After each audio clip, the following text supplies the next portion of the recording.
Tady Arnold J. Rimmer. Chtěl bych vás pozvat k poslechu audioknihy Červený trpaslík.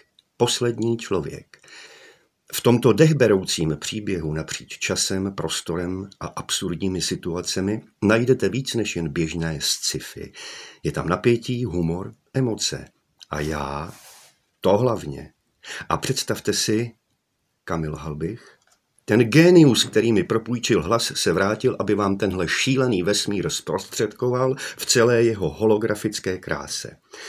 Takže pokud máte mozek větší než angrešt a chuť na dobrodružství s trochou, no dobře, s hodně egem, nasaďte sluchátka a vyrazte s námi napříč dimenzemi. A nezapomeňte, poslední člověk nemusí být úplně sám, když má Rimmera. Červený trpaslík, poslední člověk, dostupné už brzy. A tentokrát to zvládnu bez nervového zhroucení. Možná.